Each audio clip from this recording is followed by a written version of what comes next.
Good morning, everybody. It's lovely to come and to share worship with you this morning, although at a distance.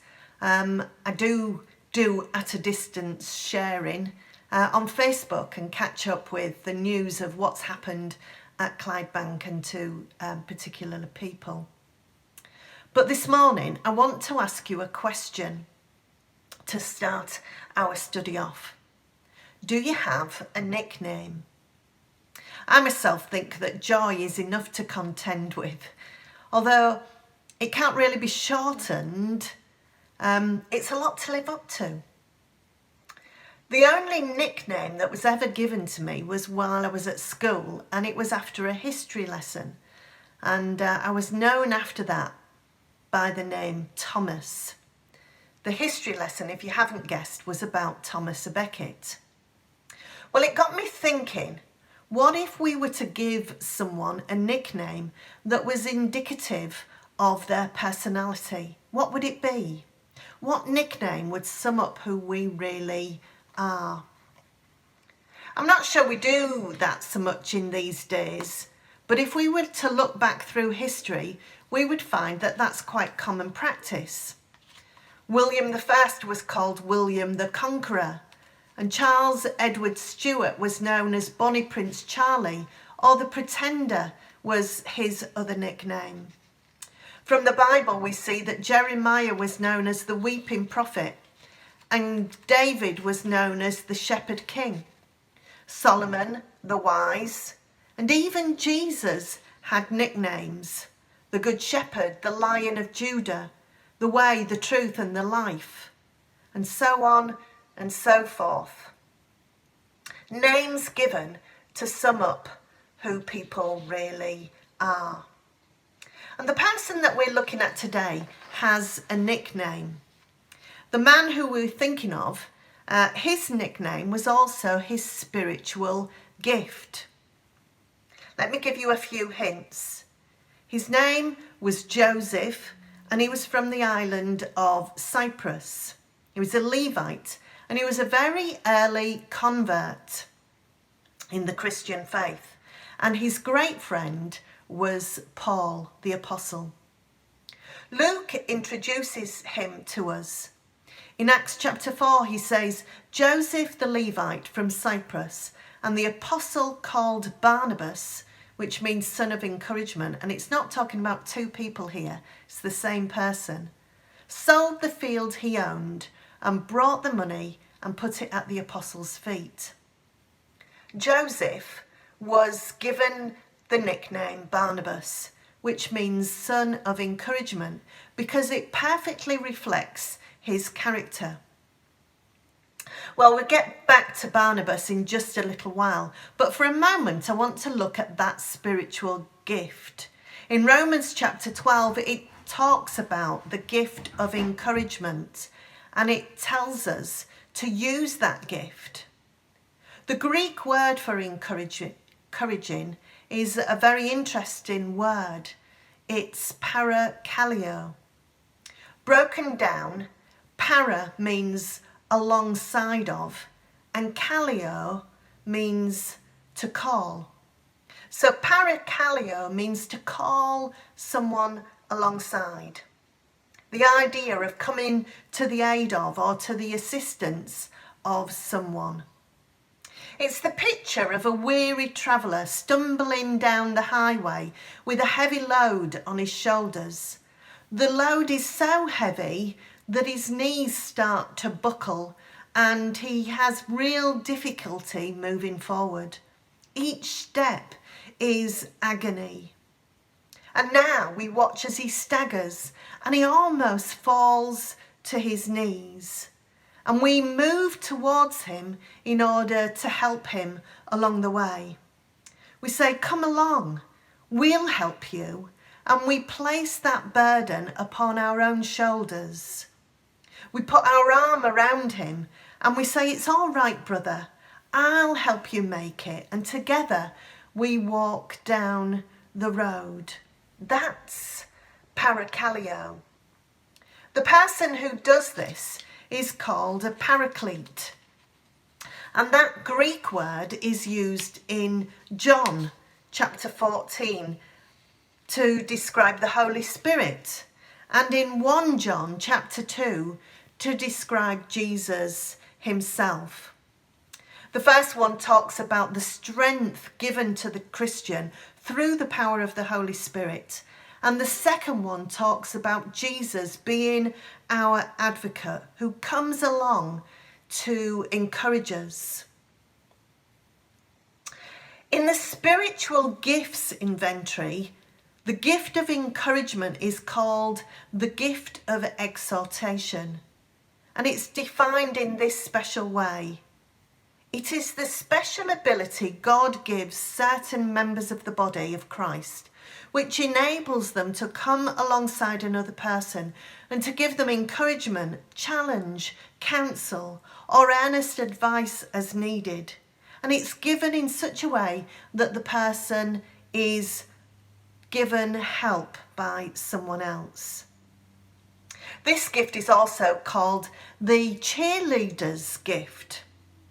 And it talks about someone coming alongside and shouting encouragement to those on the field. You can do it. We're behind you all the way. Don't quit now. Encouragers are often good leaders, but they don't feel like they have the ability to lead. They're just happy to cheer from the sidelines. What a sad and dreary world this would be if there weren't any encouragers. They light the way that lifts us up when we fall down, someone once said. Many of us would have quit a long time ago if we hadn't had encouragers to keep us going. Maybe we could think of somebody that's encouraged us. Maybe we could get in touch with them this week and just encourage them for a change and allow them to be challenged to do what they're good at, even in these days. Anyway, in all the Bible, there's no greater example of this gift in action than in Barnabas. He is exhibiting the gift of encouragement. And the biggest part of his story is told in Acts. There are a number of stories told about him, but I want to tell you one beautiful story found in Acts chapter 9. The story of the conversion of Saul of Tarsus. Saul is breathing out murderous threats, and the disciples know everything about Saul and have been warned against him. He's hunting down Christians to put them in prison, or even worse, to murder them. He goes on a journey to find even more Christians in Damascus, but on the road he sees this blinding light, and the light says to him, "Saul, why do you persecute me?" And Saul says, "Who are you?" And he says, "I am Jesus, the one that you are persecuting." And Saul is dramatically converted, and he becomes Paul. And he then starts to preach Jesus Christ. Saul had been public enemy number one, and many of the disciples can only remember who he was and not who he had become. And the disciples are in fear of him, and who could blame them? For after all, what better way to destroy the church than to fake conversion, to affiliate with the ranks, to gain trust with the leadership, and then to put them in jail? It's exactly the kind of devious plan that Paul could have done. So they don't want anything to do with Paul, the convert. His reputation goes before him.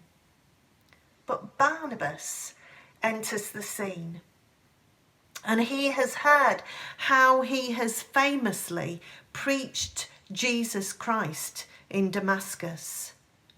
And so he speaks him up to the disciples. The disciples are still a little bit dubious. How can Barnabas be sure that Saul is now Paul. And they can't be really, but Saul and Barnabas become great friends. And Barnabas takes on the challenge of making sure that Saul, now Paul, is listened to. Barnabas looked at this new life and he sees incredible potential in Saul. The church look at him and see his flaws. Barnabas looks at him and sees his future. He sees what God, through the power of the Holy Spirit, can do in this life. All too often when people join our fellowship, we feel threatened. Some people don't look like us. Some people don't talk like us. Some people don't even dress like us, and they don't even know our language. And there can be encouragers along the way that would tell us just what this person's potential is. We need to listen to them. Because Barnabas could have remained a minor prophet, a minor Bible character, and yet he's the kind of man that people listened to and people understood. I believe his slogan would be, "No man needs to stay the way that he is, because Jesus Christ can change them." People can either live up or down to our expectations. If we treat a man as trustworthy, he most likely will become trustworthy.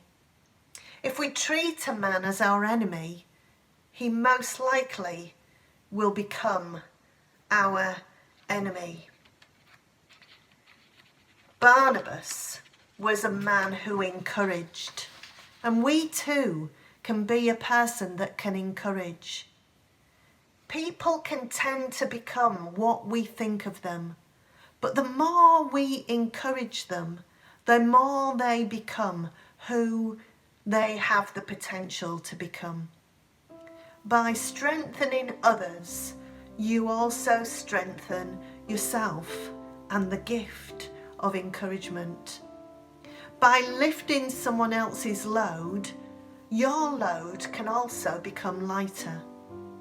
Like the miracle of the loaves and the fishes, the more you give, the more you have.